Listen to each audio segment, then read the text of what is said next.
Hello YouTube, long time no see. Today I wanted to talk about a controversy that has been going around the web regarding the exclusivity deal with Spider-Man and PlayStation. Basically, in short, Marvel's Avengers is a game that's coming out for PlayStation, Xbox, and PC. And basically you'll be able to play as your favorite heroes from the Marvel universe. At least we hope so, hopefully they have a good selection. And basically, so far we have like the main like members of the Avengers announced for the game. So like Hulk, Captain America, Iron Man, Thor, and people like that. Anyways, it was recently confirmed that Marvel's Spider-Man will be joining the roster for the Avengers game, but unfortunately it was also confirmed that it was going to be an exclusive character for only PlayStation consoles because hell yeah, Sony's shelling out that cash. You already know. But putting that aside, this has led to what I believe is like somewhat ridiculous takes on the internet because people of course are going to be upset, and sometimes understandably so. But there's still some people that are just thinking that this is the most anti-consumer thing that's ever graced this planet, and that it is evil, and that how could they do this, etc., etc. And I just think it's a little bit too dramatic. You know what I mean? But I wanted to make it 100% clear that I don't agree with that take, and I can explain why. But also, more importantly, I wanted to express that in this video, that's just gonna be my opinion. So I'm here to basically put an opinion piece as to why this is not anti-consumer, I should say. And just hear me out and you'll understand why, I guess. Okay, to play devil's advocate though, if I was an Xbox or PC only player and I didn't have PlayStation, I'm not gonna lie, I would be a little bit upset because who doesn't want to play as Spider-Man in an Avengers game? That's cool. But I would personally not die from that. Like, my world is not gonna end, and some people on the internet are just losing their shit. Like, and to those people, what they have to understand is that this shit happens all the time in this industry. It's all business, and that's why some people are saying that this is anti-consumer. They only care about money, etc., etc. But I have some points about that later. But my point is, just first get a grip, man. Like, a lot of people I just feel like are losing their shit way too much for this. Like, if you can afford to, just get it on PlayStation. If you can't, then I mean just get the game and like enjoy it regardless. And Spider-Man is just one character at the end of the day, but I can understand at least why people feel upset. You know what I mean? Like, I would feel a little bit upset too. Um, Now of course some people are losing it on Twitter because of course that's where everybody goes to bitch, and yeah, but I just wanted to give some reasons as to why I don't feel like this is the most anti-consumer thing in the world. Like I said, you're allowed to feel a little bit betrayed, I guess, especially if you're like Spider-Man's #1 fan. But it's not the end of the world, and I will explain why. So if you go to Twitter and you start seeing a lot of people's response to this, a lot of them are saying that this is the most anti-consumer thing ever and whatever, and they don't like it. But you have to understand one thing. Xbox has done this shit plenty of time in the past, and they have gotten away with it. Like, it's like I said, it's just the way things work, I guess, in this industry. A lot of times you want to make your console look a little bit better, so you just do this. So Xbox has done it, Nintendo has done it, everybody has done it. This is not anything new, and I don't think anybody really like suffered too harshly from this, if I'm being honest. I also wanted to emphasize that regardless of how you feel about this, it's just a great business move for Sony and PlayStation players as an extension, because at the end of the day, if you're playing on PlayStation, this is not affecting you negatively in any way. If anything, it makes you feel like investing in a PlayStation console was the right choice. Like, right now you probably feel like, hey, like, hell yeah, this is the better console, we get this and that, and that's in part a lot of the strategy that goes behind this. So you can't say that's anti-consumer when at the end of the day they're like doing it to benefit a specific group. And at the end of, like I said before, it's just a great business move for them. A lot of people are gonna gravitate towards PlayStation when it comes to this game because of that reason. Now, I don't know how this game is a surprise to many people, but For example, just look at this gameplay. That is Marvel Spider-Man, which is already a PlayStation 4 exclusive.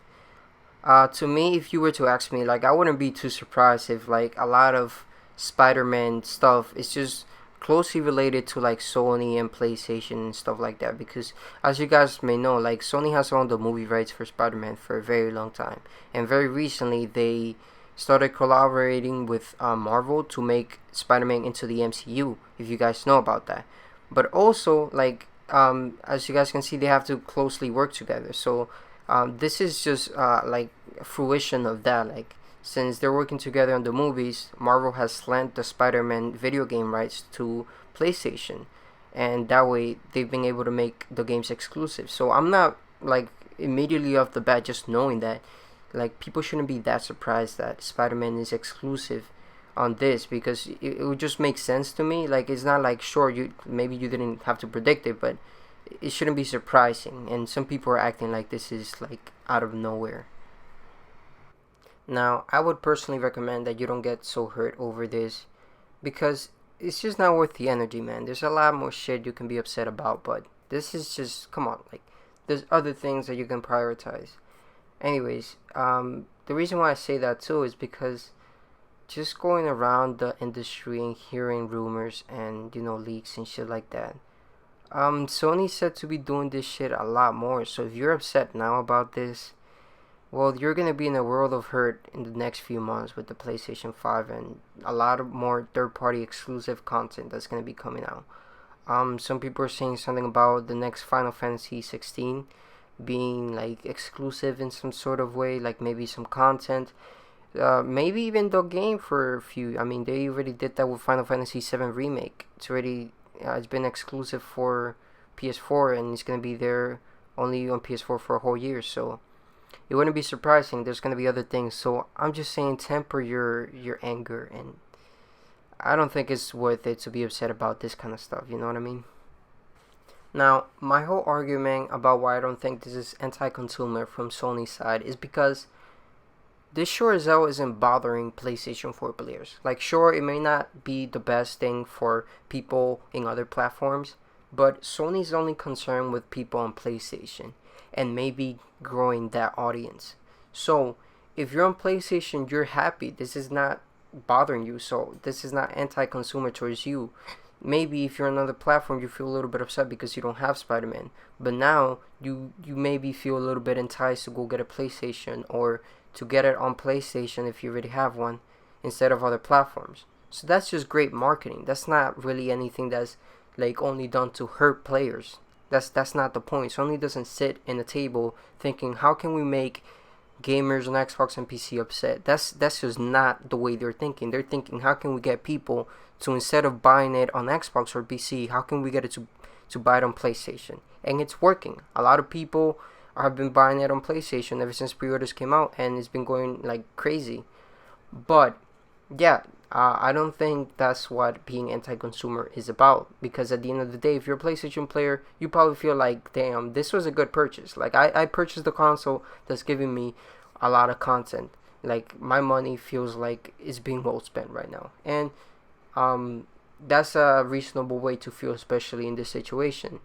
Now, to me, anti-consumer has a very specific meaning, which is that a company makes a decision or move that is bad for all consumers, including their own.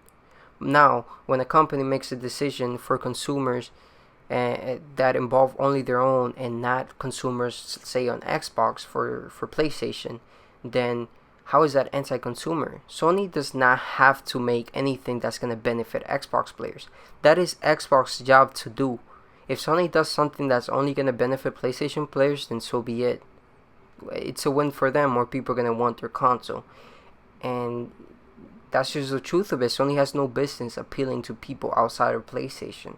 So, to me, just kind of makes no sense how this is anti-consumer. This is just being competitive, and that's just what it takes. You have to make things look better in your platform, and just have more things in order for people to go buy it. The market speaks, and it is what it is. But if Sony sees that this works, and they have seen in the past, then they're going to keep on doing it. It just makes sense.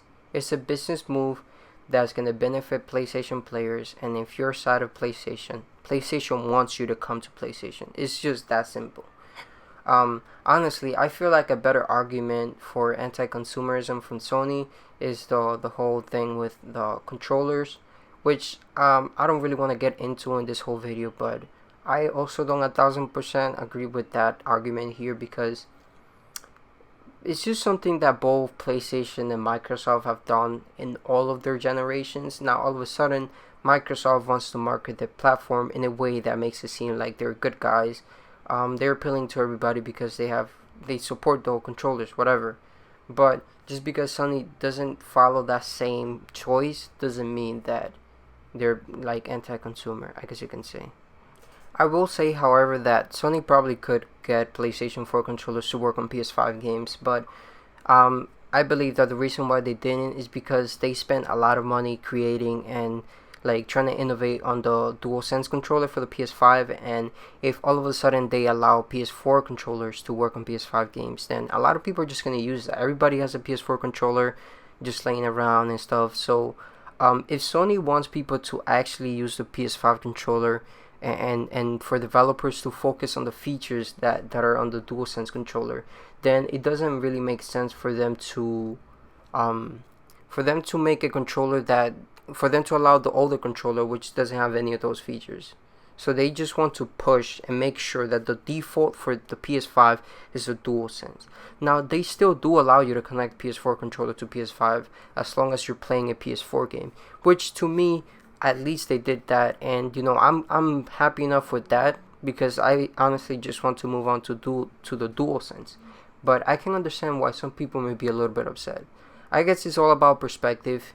Some people don't want to spend too much money on like the new hardware, but Sony wants to focus on just pushing the new technology and making sure that everybody is upgraded and has a new generation worth of experience, I guess you can say. So to me, I'm not upset, because this is just the norm. This is something that's been done all throughout console history, and just because Xbox decided, you know what, we're gonna keep the same controller and it's just gonna be the same thing with the controller, nothing new basically, doesn't mean that Sony has to do it. Sony spent a lot of money on their new controller, and they probably want to make sure that's the new default for games. So I mean, that's just one opinion, one side of it. Let me know what you guys think, if you guys disagree with some of those perspectives that I provided here, and if you guys wanted to like maybe give your own in the comments. So anyways, I think that's it. That's pretty much what I wanted to bring to this video today, and if you guys liked it, make sure to leave a like on the video, and outside of that, thanks for watching and goodbye. Crack it.